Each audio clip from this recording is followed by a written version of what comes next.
ఉమ్మడి ఆదిలాబాద్ జిల్లాలో red alert కొనసాగుతోంది. మరో 2 రోజుల పాటు జిల్లాలో విస్తారంగా వర్షాలు కురిసే అవకాశం ఉందని వాతావరణ అధికారులు తెలిపారు. మరోవైపు ఇప్పటికే కురుస్తున్న భారీ వర్షానికి జిల్లాలోని నదులు, ప్రాజెక్టులు నిండుకుండలా మారిపోయాయి.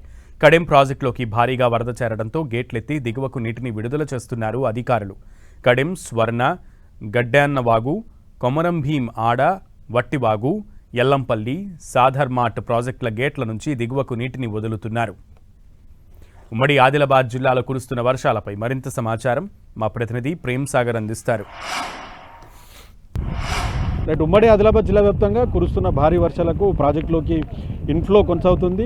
కొంత ఎల్నినో ఎఫెక్ట్తో నెలన్నర పాటు ప్రాజెక్టులు అన్నీ కూడా అడుగంటిపోయిన పరిస్థితి ఉండే. కానీ గత 2 రోజులుగా కురుస్తున్న వర్షానికి పూర్తిగా ప్రాజెక్టులోకి వరద అనేది వచ్చి చేరుతున్న పరిస్థితి ఉంది.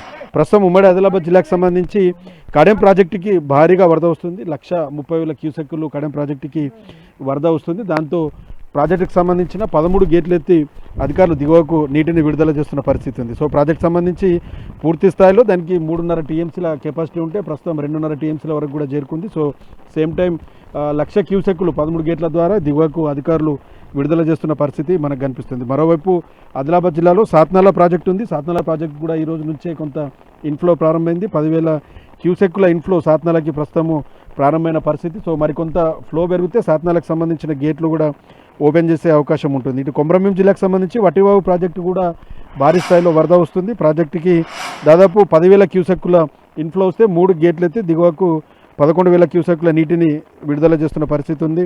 మరోవైపు మంచిర్యాల జిల్లాకు సంబంధించి ఎల్లంపల్లి ప్రాజెక్టుకి కూడా భారీ స్థాయిలో వరద వస్తుంది. 1,00,000 క్యూసెక్కుల ఇన్ఫ్లో కొనసాగగా అవుట్ఫ్లో మాత్రం దాదాపు 20,000 క్యూసెక్కుల అవుట్ఫ్లో శ్రీపాద ఎల్లంపల్లి ప్రాజెక్టు నుంచి దిగువకు విడుదల చేస్తున్న సిచ్యువేషన్ ఉంది.